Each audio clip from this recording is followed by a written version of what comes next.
thanks for watching. Hopefully my microphone is working okay here because it was having a problem before. I'm going to wait for some people to come in to the room.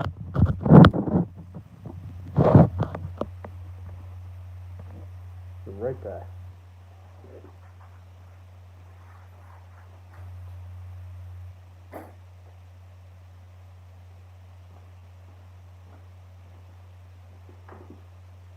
Hey guys, thanks for watching.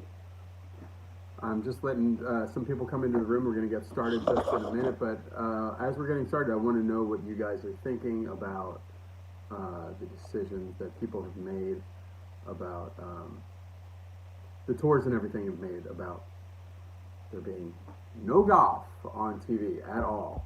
There's no, the Masters indefinitely postponed.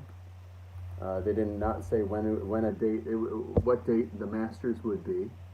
The PGA Tour is postponed through the Valero Texas Open. Let's see when that is. I'm looking it up right now.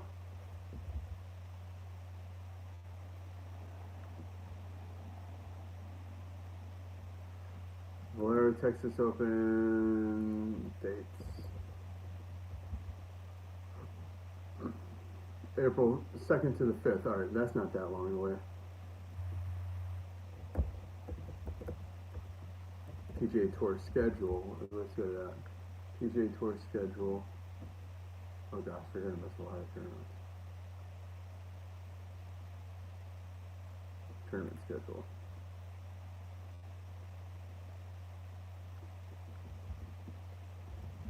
Valspar.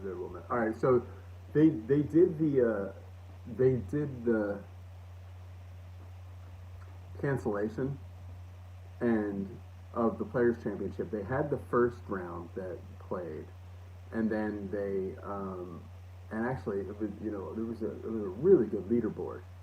And the Players Championship, it's one of my favorite ones to watch, mainly because I've played that course so many times on a video game, and I just know it real well from playing it on the video game. And it's one of the, it's like almost like a perfectly made course for the Tiger Woods video game. So that's like my main interest in that. And the leaderboard was really good.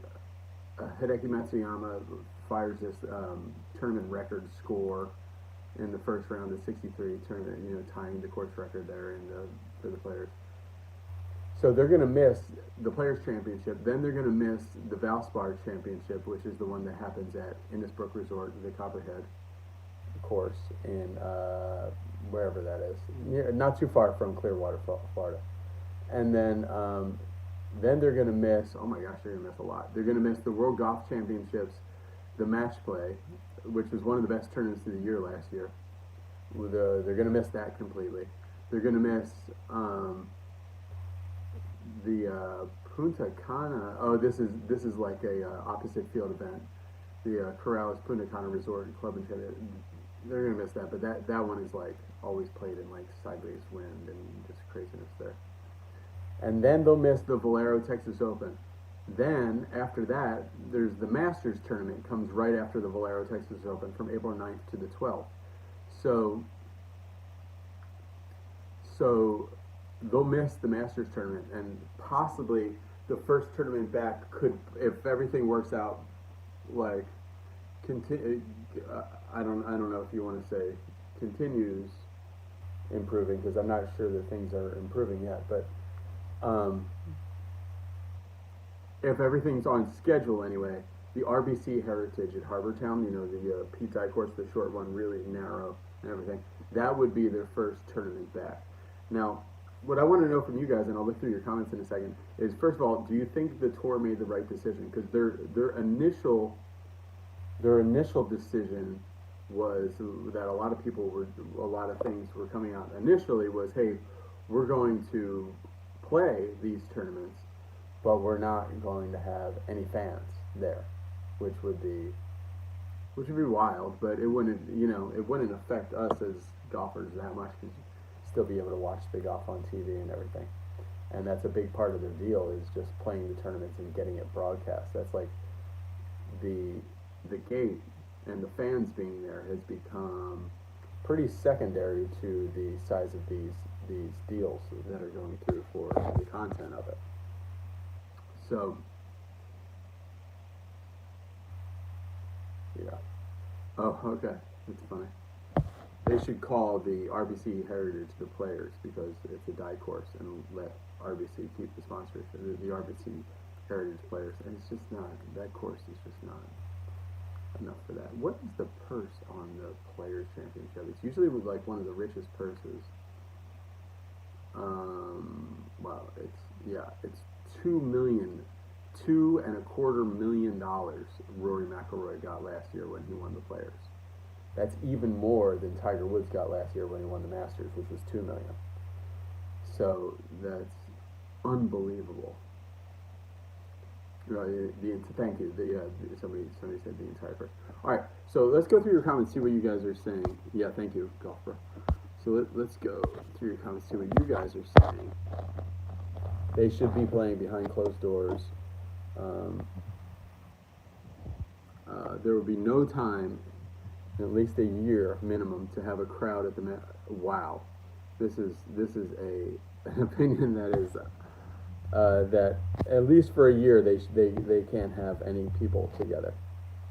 They should have just scaled it down and had it behind closed doors. Well, that might be the next step, right? It might go from no tournaments with crowds to tournaments with no crowds to finally back to normal. Yes, golf is the safest. Right. So this is what I want to talk about. Is that of all the sports, you would think that if you think about basketball, football, soccer, things like that, these are like high contact sports, very in your face, like compacted, like guys really interacting with each other and really getting in each other's space and bumping and knocking into each other and everything. One of my friends had a big kickboxing match coming up, obviously, like that was canceled for a world championship thing. But of all the sports, you would think that golf would be the most resilient. Yeah, maybe fishing is safer because I don't think you can catch this from a fish. I don't know for sure.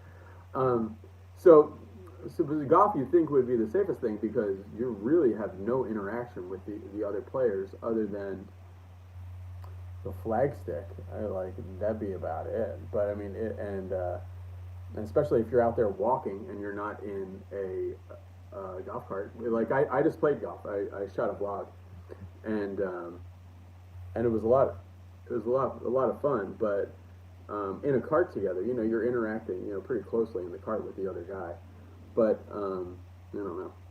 What do you guys give this, like, as far as like time frame? Like, when do you think like things will be starting to come back to normal? The main problem is that things look so bad coming out of Italy. For America, which is where I am, like, none of this was really that big of a deal until things out of Italy started looking really bad. And yeah, somebody says it's over in 6 weeks. All right, so the argument for it being over in 6 weeks is that China is about 6 weeks ahead of us, right? So there's two things. So not only China's about 6 weeks ahead of us, and they have started to flatten out on what at least they're reporting, as far as new infections and everything. And new infections seems to be the number that everybody's really locked on. So 6 weeks ago till today, China got the infection rate under control. I'm not saying that like we could get that to happen here or in Canada or anywhere else, but that's what happened. 6 weeks from now takes us to April 20th or so, April 27th. Gosh. So so if you kind of, so as it takes us into April, that will start to get a little warmer, but not really totally into warm enough to be completely out of flu season. Here in California, we get like a June gloom and stuff, so we really don't get hot until end of June, mid to end of June. So those two facts. That's the one argument. The other argument that I was hearing that might minimize this for golf and everything else is that the any virus, like if you watch a movie, the virus like mutates and gets worse and worse and worse. But if you watch, actually, the way that this guy was saying on the news, that is works in this infectious diseases thing, he was saying that as the virus goes, the virus doesn't want to kill the host; it wants to survive and keep replicating itself. So they know that, like, okay, if I go around just killing everybody that I infect, the virus knows that will not be an effective strategy to keep spreading. So the more mild form of it will always kind of win out over the end. So as it's out for longer and longer, it actually gets less and less dangerous. And in South Korea, where they're actually testing a lot of people, like 20,000 people a day or something, the kill rate there for this thing is 0.7. So the flu is 0.1. This is at 0.7. And then other places where they're like basically only the sickest people are getting tested, like America right now, you have up to like a 2.5%. So I think if everybody was getting tested and you really could see who had it, it would be well below 1%, much more dangerous than the flu. So we should be like really careful about it, but much less dangerous than probably is needed. I mean, really, the people we need to be protecting is the people with chest problems, or like older people, like probably 70 and older. People like that, and just like protecting them. Like I don't think, like, my opinion was, I think they should have still played the golf. I think they should have made it optional. Like I would like to see, like, hey, you guys, no crowds. I can see that, but I think they should have still played. I definitely think they should have played. All right. Somebody says they saw a study where it showed that epicenters were happening in okay, the places with high humidity and fairly cold. That was kind of a sweet spot for it. Over here in Australia and Asia, we had travel restrictions for previous epidemics. It's the first one that we really had for America. So, but yeah, for swine flu, like I remember during swine flu, I canceled a vacation because over that, going to Mexico. But I know that, was it swine flu or was it bird flu? One of the two had 18,000 deaths. So this is way off of that. We got 16 cases in Iowa, and all came off of a cruise in Egypt. It took China 2 months with the full lockdown policy. Yeah, see, we're way well off that lockdown. It's definitely not a lockdown situation here at all. The wildest reaction to this is my son is now off of school for the next 6 weeks. So he's not going to be going back to school till like April 20-something. And it's only April 20-something, and it's only March 13 now. That's just wild. It's just wild. But back to golf. Like the main thing. Oh, here somebody says the kill rate at the moment is based on deaths per day against new infections, but the death rate of cases closed with conclusion against deaths is cases closed with. I'm not sure what you're saying there. Is a lot higher. So. Yeah, like, so anyway, there's this thing that they're thinking about coming out with called the Premier Golf League. So a lot of people are thinking that, or not a lot of people are thinking this. What I'm thinking is that this could be coming out of this virus could be, and the timing of this virus with the Premier Golf League like emerging could kind of sync up where it could be kind of a opportunity for not an opportunity, but I could see the Premier Golf League getting a lot more traction after this thing, because I think the players are going to more and more, they're supposed to be independent contractors, the PGA Tour players, and they're supposed to be able to pick and choose. Like there's a trade-off. Like the one thing is that it's like the only sport that plays with a cut. So if LeBron James comes and he plays for the Lakers and he plays really bad in the first half, he doesn't get taken out for the second half and not earn any money. The golf is the only thing that's like this, and so that's the take of it. The give is obviously, it's huge purses, it's the amazing lifestyle, and all this other stuff. And but so with that, they say that okay, you're an independent contractor, you can play in whatever tournaments you want to play in, and but with but in opposition to that, the PGA Tour puts out a notice when the Premier Golf League was getting so exciting and was really starting to actually get in the news through Jeff Shackelford's site and everything. They were saying, okay, anybody who goes to play in the Premier Golf League cannot play in the PGA Tour at all, which would take away from the idea that they're independent contractors. You should say like you would think like, hey, this is my decision. This is better for me over here this time of year, and I can come do your thing the rest of the year. But no, they're saying no, nobody can play in Premier Golf League. So, um, so the main thing about the Premier Golf League is, and between that and the PGA Tour, is you have to look at the charter of why if you go to the Wikipedia about the PGA Tour, this was very enlightening for me, and it kind of shows the major differences between what the Premier Golf League is trying to do with it, which is this new tour that's more modeled off of like a soccer season. So, a soccer season in Europe. So the main model for the PGA Tour is the only reason that in the charter of the PGA Tour that the PGA Tour exists is to create more jobs for golfers, for professional golfers, and to make professional golf a more viable thing to do. Like they do this, they do the PGA Tour. They do the PGA Tour so that golf is like an actual career and can sustain like people. So the bonuses that the executives get on the PGA Tour isn't for viewership or revenue or things like that. It's for the size of the purse, how many players are in each tournament, how many tournaments they get off. They want to keep building up golf. So that's why they spread it to PGA Tour Latino America, the Korn Ferry Tour, the PGA Mackenzie Tour, PGA Tour China, and the PGA Tour.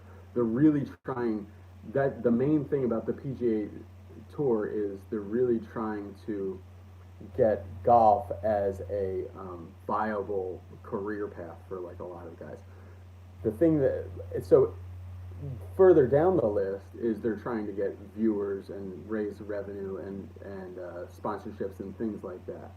So when you look at it in that context, you can see that the viewer experience for the PGA Tour is lacking in a lot of things. As far as like if you're just watching for purely for entertainment, putting up however many it is, 45 tournaments a year, 50, something like 45 tournaments a year that are stroke play tournaments that they're basically all the same. There's like only one tournament that's any different, which is the match play tournament, which isn't even really a PGA Tour event.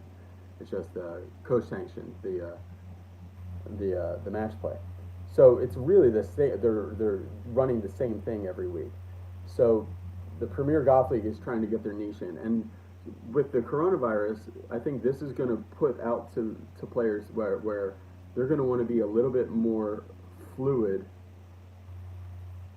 They're going to want to be a little bit more fluid in what they can do and what they can't do. So,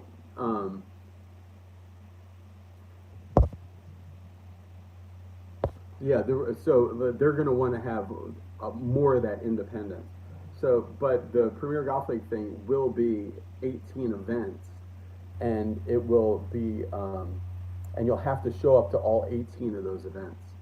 So, I mean, if you weren't worried about trying to make golf just like for so many players, but trying to make it more just a pure entertainment thing.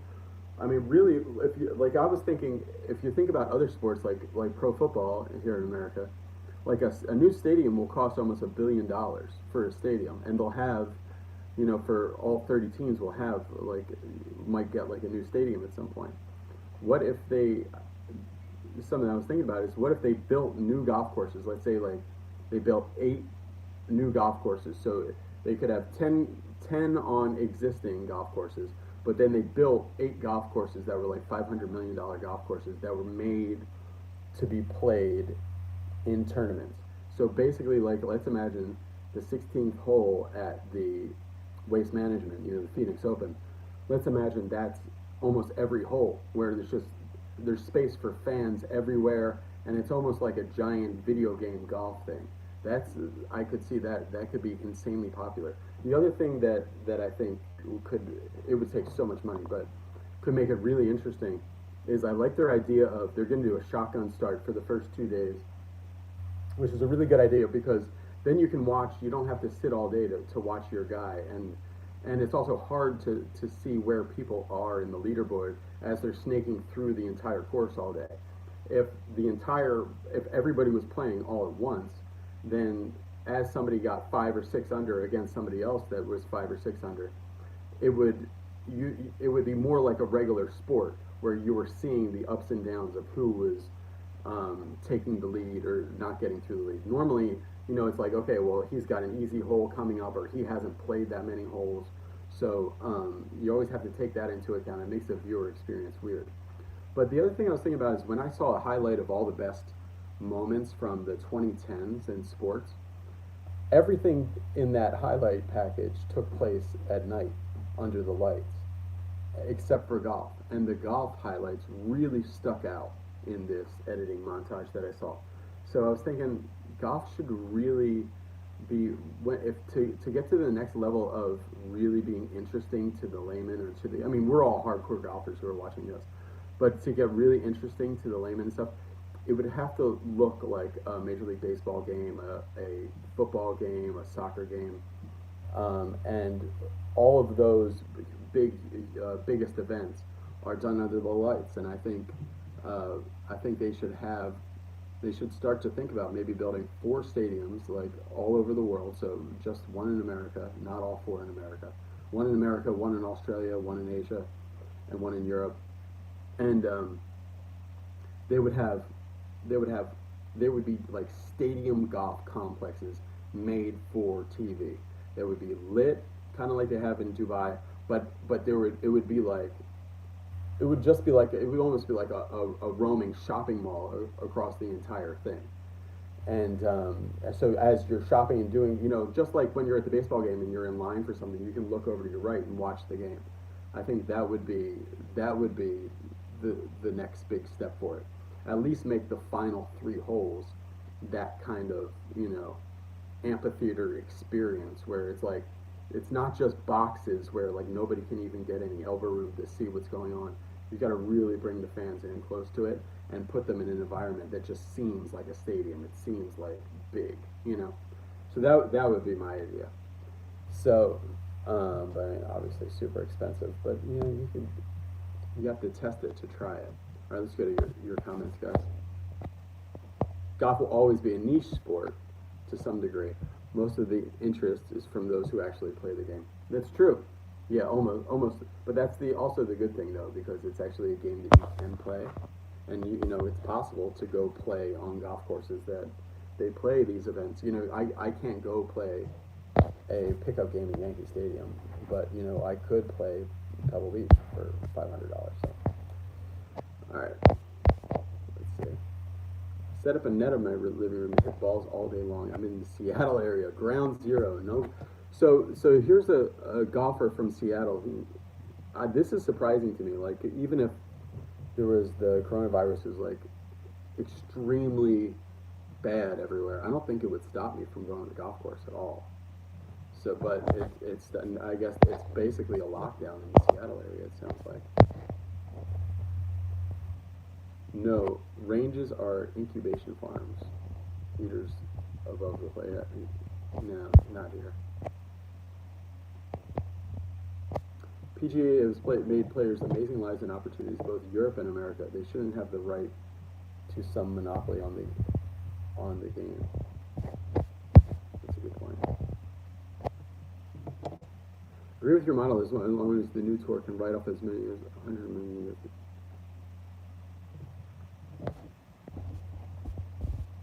Yeah, that's a good point because the PGA Tour actually runs as a charity. It's 100% a charity. And the other thing about golf compared to any other sport, or really, I think almost any other activity at all, is golf raises way more money for charity than anything else as far as like a sport goes. The PGA Tour, and not just the PGA Tour, but think of all like the church golf tournaments that they have, or like Little League will have a golf tournament, or like to raise money for a hospital or a baseball team, like all these things, like golf, the golf and golf tournaments, from the PGA Tour all the way down to the smallest thing, is a huge vessel for raising money, and that is something that they wouldn't really be able to take advantage of if it was just a strictly purely entertainment thing. So that would maybe kill it. Yeah, you would not need the quiet please signs at all. Hard to compare to something like football, which is the perfect spectator / television sport. Maybe it's not that hard to compare it though. Like, if you really had an unlimited, let's say like if you were going to play golf, but it was just like virtually like like an esports kind of thing, like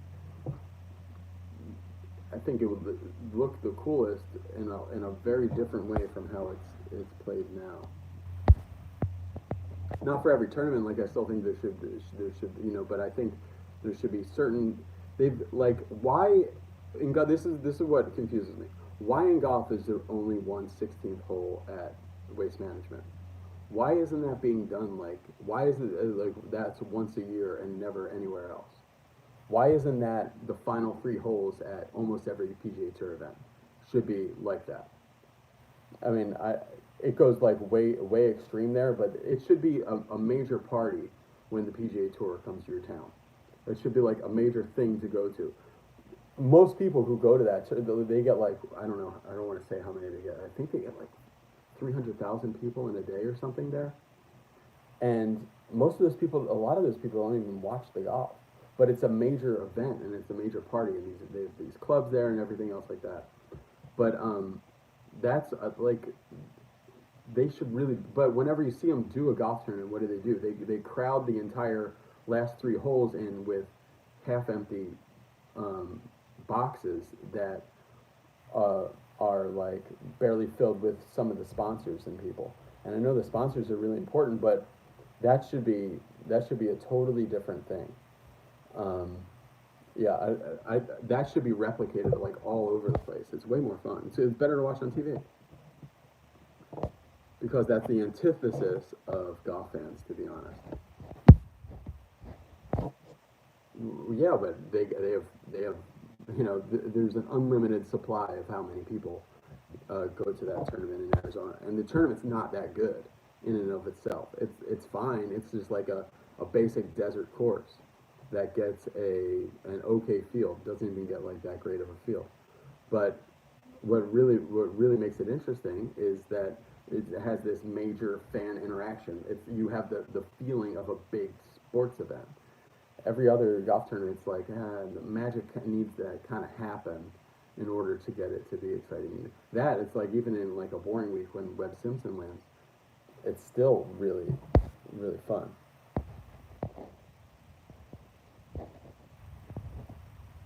Yeah, putting is riveting. I was thinking about that too, for putting, whether, I don't know.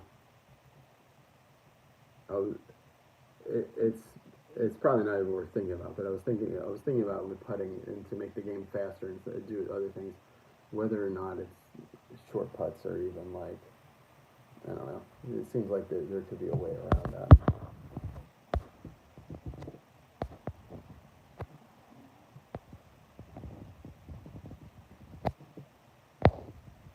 I always fall asleep 20 minutes. Yeah, the golf on TV has been excruciatingly boring. golf is much better in person, in my opinion. Yeah, it is better in person, but only in person. Like you got to be.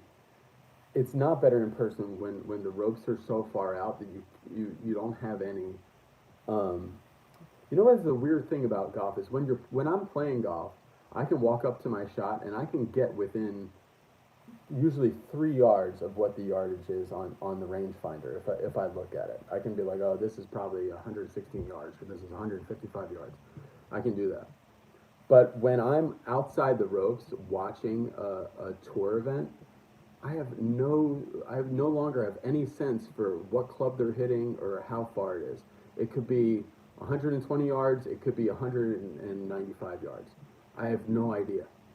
So it's only good to watch those events if it's in like a 1920 style thing or something like they did for that thing, the match, Phil and Tiger.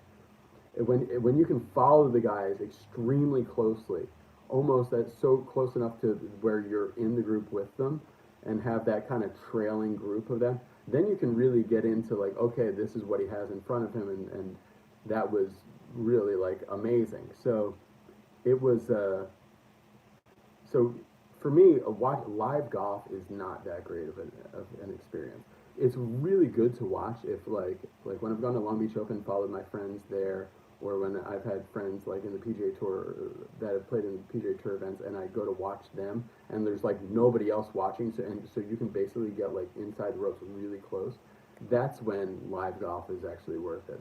But like when I've tried to follow Tiger and see what's going on, you can't see like once you get like 20 yards away and he's hitting a good shot or a bad shot, you have no idea. It's just watching a shadow of someone. Okay. All right, Brendan, you have two full-time jobs, the channel and the stuff I do with production. How many hours a week do you work? Can you maintain it as the channel grows? Okay, this is a good question.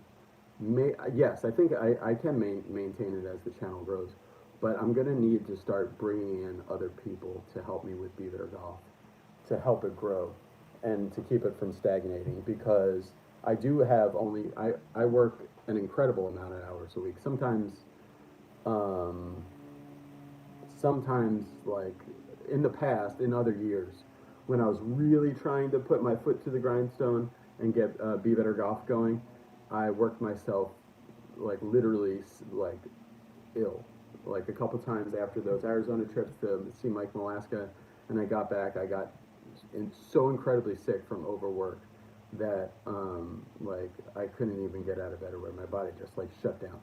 Because the thing about doing a YouTube channel or whatever, if this is interesting to you guys, is going out to shoot the stuff. You know, that it's difficult, and organizing it is hard, but you come back with a hard drive full of hours and hours and hours of content that needs to be edited, and there's still only 24 hours in a day. So you end up staying up till 2, 3, sometimes like I have been up till as much as 4 a.m. before, trying to put this stuff together. So that's why you've seen in the channel over the last year, like I try to concentrate on things that are going to be a lot more straightforward, because I think it's better for the audience anyway to see, and on things that will take less editing time.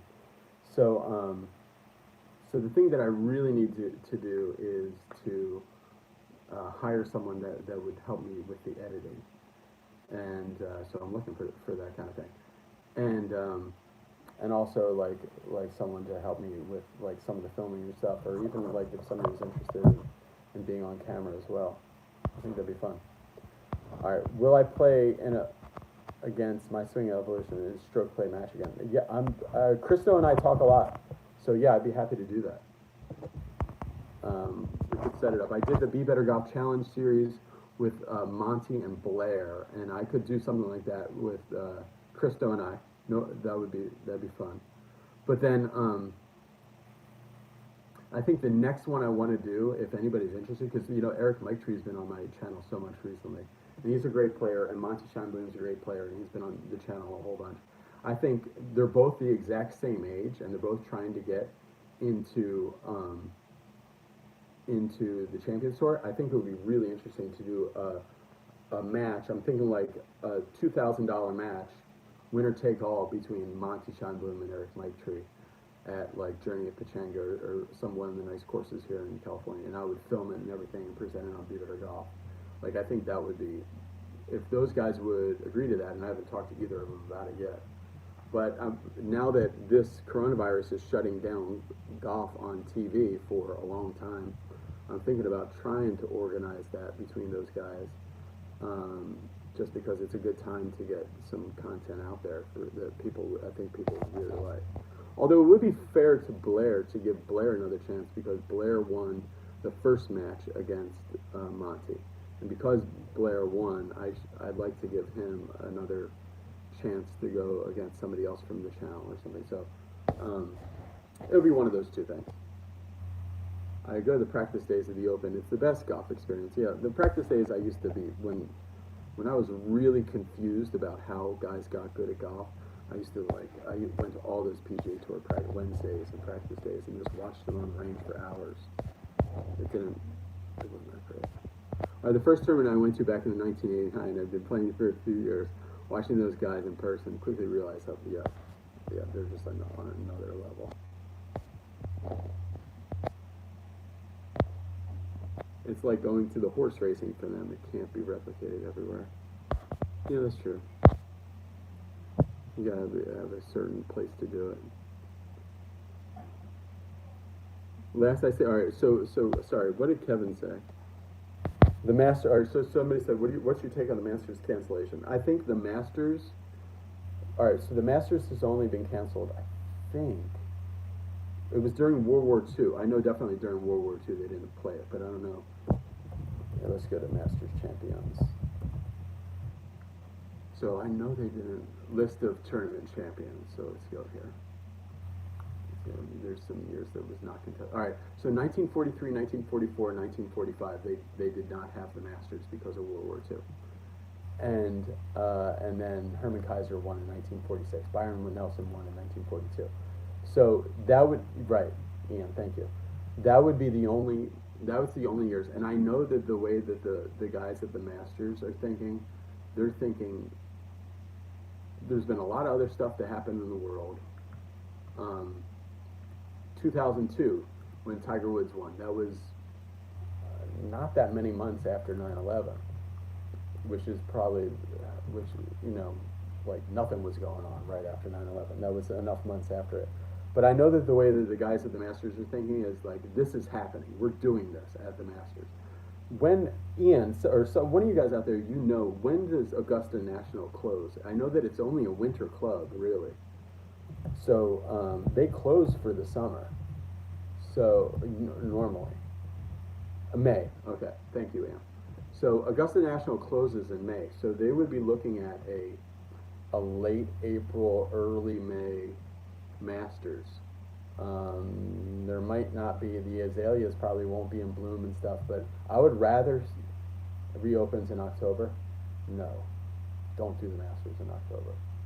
I would rather see them do it where it doesn't, everybody knows it's a little different. It doesn't look, exactly like it usually looks. I'd rather see them do it with no crowds. One of the things they said when the Masters was having all these controversies with who was and who was not members at their club, and there were a lot of advertisers were thinking about not sponsoring the Masters, and they asked, I forget if it was Billy Payne or Hootie or who it was. They asked them, like, okay, if the Masters had no sponsors at all, if the Masters had no advertising at all, how long could you put it on for? And the guy said indefinitely. So the Masters will happen. Whether or not it will look exactly in the form that it is now, the guys at the Masters are absolutely committed to having the Masters happen. That would be the biggest disaster for them. I'm not shocked, but I'm slightly surprised that they weren't I would not have been surprised if they weren't the one thing to say, hey, we're doing the Masters. You guys can watch it on TV, no patrons, but it's happening. I wouldn't have been surprised.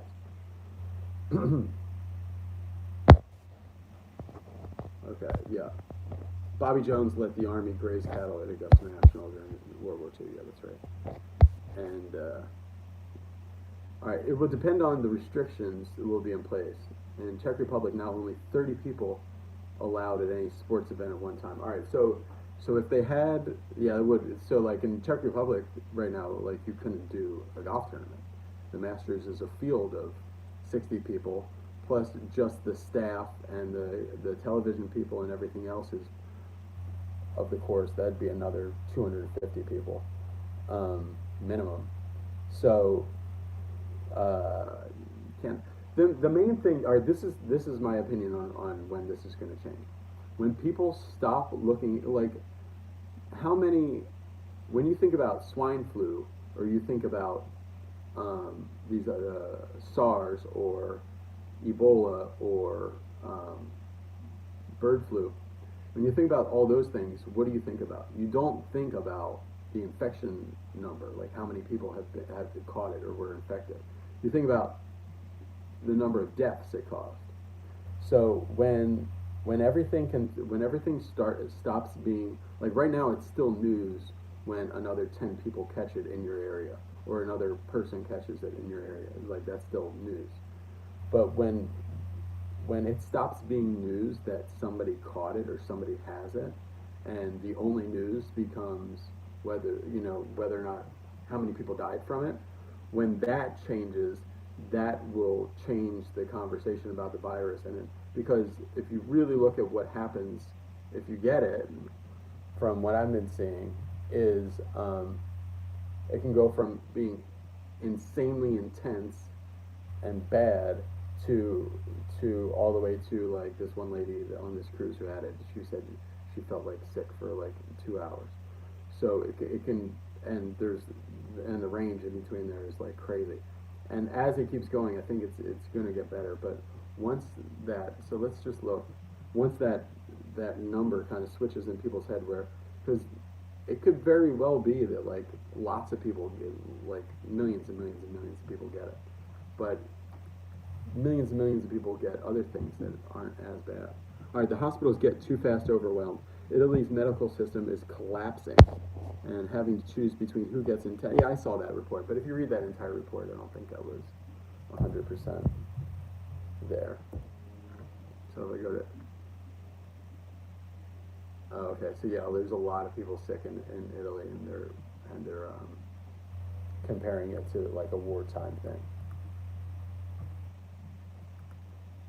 Yeah, 1,016 people died. That was as of yesterday, though, so I would say it's more than that. Yeah, and about an equal amount have recovered. The news will stop when testing is more available. Like, why are you guys, like, why, okay. The testing is more available and there's a vaccine. Well, obviously, if there's a vaccine, then people can see a way out of it. It doesn't seem like that big of a thing. Behind the eight ball with the vaccine and testing results and how many you can do. That's what's happening. All right, I will say this. The closest I've been to the Masters was looking through the moon gate at Augusta National. Even then, it looked perfect from what I could see. Cool. Yeah. All right, so let's look at the numbers. So let me hear that. Will you guys not go to the testing? Is irrelevant. I'm kind of on your side of that. I don't really seeing testing being that relevant. Like, okay, you get a number of, I guess once you know for sure who, because the tests have so many false negatives, it's like everyone just needs to act as if that maybe they do have it and do all the things they're telling you to do. All right, so here's the golf headlines over coronavirus. The biggest news is that the Masters is postponed. Even people who don't pay attention to golf know that the Masters is the biggest event of the year, and they're going to postpone it. The governor of Georgia is talking about it. PGA Tour cancels the Players Championship. Cancels it. It's over. It's not happening. And that's that. I mean, that's you know, that's a real hit for the tour. They would love to have done this. That is their biggest thing. The players really changed for me in my mind when they made the new song. Like the Masters has its own song. U.S. Open, I don't know if the U.S. Open doesn't have its own song, but the Masters has its own song, and now the Players has its own song, and that really brought it to another level. Like you really start to recognize that song that they play, and the Players is being like I think, watch like in 30 years, the Players is going to be a major deal to win. It's going to be. It could easily eclipse the PGA, especially with them moving the date of the PGA. Okay, and the PGA Tour would love that for the Players to be considered the fifth major. All right, I've been tested in the U.S. Oh, you've been tested. Wow. No, oh, I'm sorry. He said 11,000 have been tested in the USA. Some countries are testing that or double in a day. Testing, you can quarantine and slow it down. But, yeah. I flew yesterday and was amazed by how few people. All right, did you wear a mask? I wonder, like, because I'm supposed to fly on the April 4th, but now I guess I need to get a refund. All right, need medicine to help stop the virus in sick patients and ventilators for breathing assistance.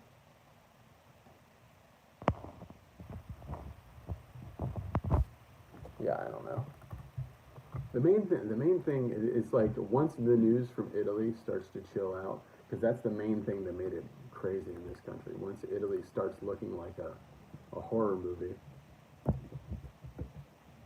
then everybody here just got, you know, that's got really bad. Yeah, this is bad. See, if you look at the news, it makes it look, especially about Italy, it makes it look bad because if you look at China, they got kind of over it. But I saw some videos out of China that were disturbing, like really disturbing. And like, I don't know, like it really bothered me. And then, and now they're kind of on the other side of it. And then Italy is kind of in that insanely disturbing phase. And so if the United States has to go through that kind of phase in order to get on the other side of this thing, that sucks. So the main thing that needs to be some kind of hope for people that like it's gonna have some kind of vaccine or something. Right. China got over it by barricading people in houses. That's kind of what some of these videos I saw were people banging from the other side of the door and screaming and jumping out of their windows, trying to get out of their buildings because they were locked in. It's crazy. All right, and then these pictures from Italy of, you know, looks like a war zone. It's just very wild. So I don't know. Like I think there's enough scary stuff out there in the media and everything that it's going to keep people very scared from doing it. Will you guys if anybody who's especially in like one of these zones, will that stop you from playing golf? Or that's a big question. Because they were talking about closing the golf course down around here. I'm sure they're not playing golf in Italy. You can't go anywhere. You can't. You're not even. You can. I think you're only allowed to go to the pharmacy, and that's it. All right. Italy looks the same as Wuhan did. Germany, Spain, France will end up. I don't think Germany. I think Germany's doing some things that are different. So, France, though, yeah, will end up the same next week. USA maybe too. Here in England, the government thinks it will peak in 2 to 3 months. No sport for the rest of the year, more or less. Oh boy. China got over it. The numbers in Spain and France are skyrocketing. I would carry a mask for sure on a plane. Okay, guys, so here we go. How much better of a golfer do I feel I am since the Monty Schonblum days? Are there particular pitfalls or dead ends you've encountered on your journey? And any particular insight? Yes. How much better of a golfer am I? Like, if I played a match against that golfer, I would beat him most days. Mainly because back then I used to make just as many birdies as I make now, but I used to make more big numbers back then. And I would back then all the times of, thank you, Nike 24.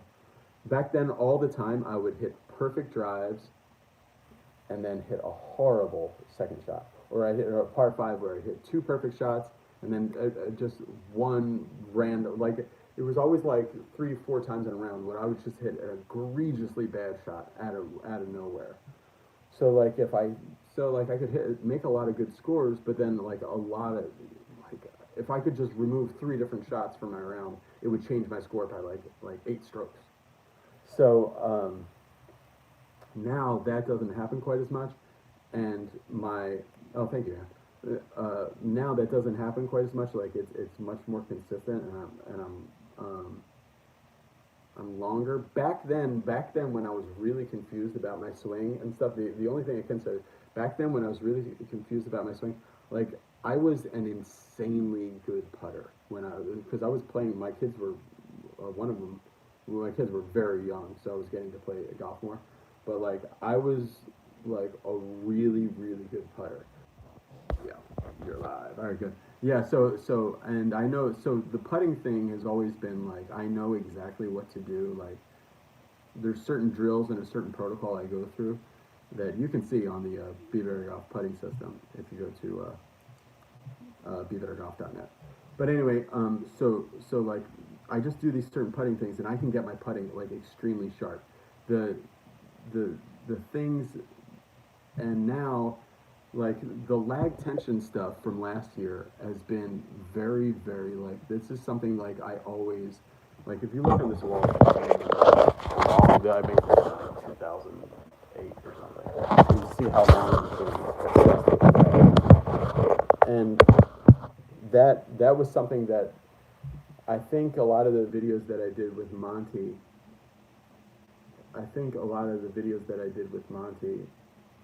that talked about lag being irrelevant, where I can totally see what he was saying, and I was definitely like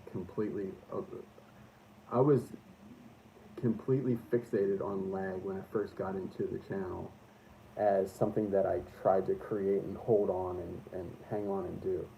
Now since the last year when I am still trying to create lag, but I'm trying to do it in a way that's a positive way. So trying to create lag in a negative way would be literally negative, not meaning like, mood wise, but in a negative way would be like negative pressure of holding it back, and creating lag in a positive way is when you're accelerating, getting everything out, and then the club itself is trailing, even though you're accelerating it. So that's kind of been the biggest thing for me recently, has been the ability to know what it takes to create lag from a positive torque rather than, because when you try to hold it and it's too much force, it gets flipped by the time you run out and everything. Yeah, lag tension has changed golf for me. If you guys go, all right, so anybody who's watching this to this point, I'll let you know this. I did this thing that I've never advertised on the channel other than talked about it very briefly, but I've never made like a full video advertising it. But I did this thing called the Be Better Golf Beyond Great Impact. So if you go to BeBetterGolf.net/BGI, I think. Yeah. So after I did all those videos with Bernie, I made this thing called, let me just turn this off a little bit. Yeah, I made this thing called Beyond Great Impact. And this really changed my entire life with golf and everything. So that's a before and after and whatever. And yeah, like I noticed that there's a trick with golf where it's not intuitive. You don't do what you think you would do. So you have to do something that feels totally different. And the people that have gotten this thing called Beyond Great Impact, the people that have gotten it, I've gotten the craziest letters from people about how the golf has changed and everything else. So, if you guys are interested in that, send me an email that you saw this in the next day or whatever. If you send me an email about this, I'll give this to you for like a great. It's already discounted, but I'll give it to you for an additional discount if you say that you saw this. That has changed it for me like completely. All right. The greatest that I never did a video with, Greg McHatton. Yeah, I like before I started the channel and I was super into lag. And Greg McHatton is a golfing machine guy, and I was majorly into the golfing machine, so I really wanted to interview Greg McHatton. And his swing is just so good and everything. But so then I was talking about positive lag, like using positive forces to create lag, or using holding or negative forces to create lag. And Greg would be something different, where he's using like just that soupy looseness. And I don't know. I mean, I'd have to talk. I'd love to talk to Greg about it, but I don't know if that type of thing can be learned. Yeah, exactly. Yeah, somebody says lag is created, not maintained. Right. So that negative pressure, that holding pressure to create lag, it doesn't do it. Like there has to be a certain firmness in certain spots, but it's a pressure. The lag would have to, the lag keeping lag in your swing is maintaining pressures in certain spots. Yeah. I'm looking at some of your guys' comments now.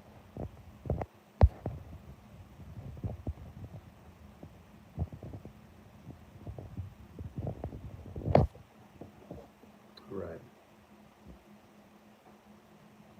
Starting to okay, factor. Okay.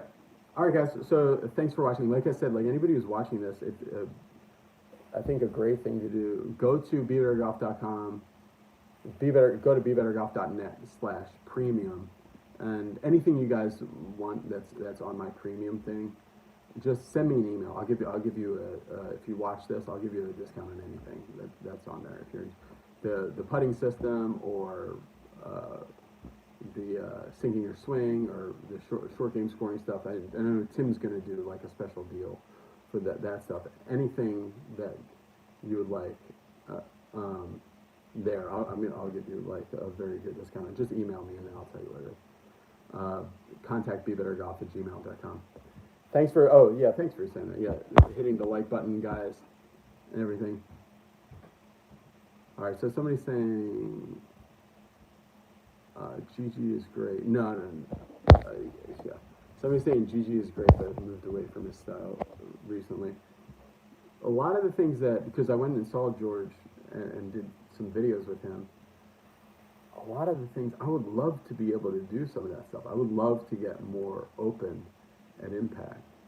But it's all about, what works for you and actually getting the good stuff to happen. I agree. Like, I would love to have my hips 45 degrees open at impact, and have my chest more open at impact.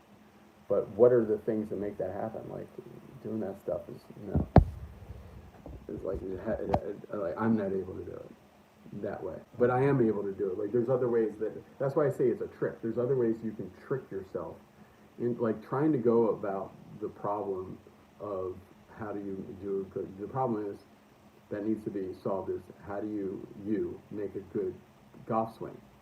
Okay, that's the problem. There's certain ways that almost everyone can make a perfect golf swing, but the real hurdle is how do you make that perfect golf swing to the ball with a golf club. So anyway, for me, like, I feel like I've discovered that through this BeBetterGolf.net/BGI stuff. But the problem is a neurological and mental problem, much more than it's a physical thing, and that can be proven very easily by getting people. Like, I can make anybody have an absolutely perfect golf swing, but I can't make anybody have an absolutely perfect golf swing to a golf ball, and that is a crucial difference. So the real work, once you know how to make a perfect golf swing, the real work is doing it when the golf ball is there, which is very, very tough. But there's a way to get over that. So yeah, what I'm talking about, BeBetterGolf.net/BGI. Thanks for watching, guys. Let me know what you guys are going to be up to and doing. Send me an email, contact BeBetterGolf@gmail.com. We're going to be getting together. I have this school planned for April 25th and 26th out in Murrieta with Eric Miketree, the golf champion. So I have this school planned, and I'm still doing it. Like, I'm going to do it regardless of who comes or doesn't come. So I would love you guys to be there. If you go to BeBetterGolf.net/school, you'll see the details about it. I know that almost nobody is coming. Thanks again. Almost nobody is signing up because of this coronavirus thing. Everybody's in a wait and see kind of thing. So a lot of bites, but nobody is nobody is committing to it because they just don't know what's going to go on.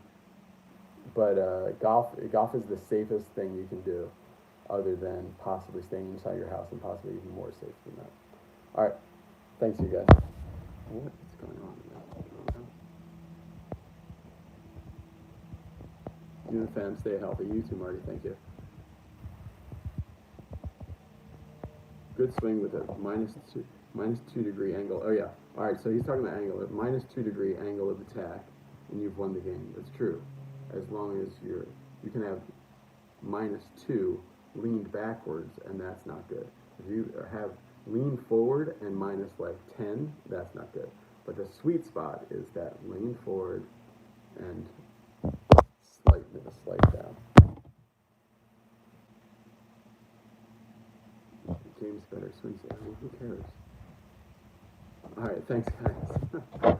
Thanks for watching, everybody. Bye.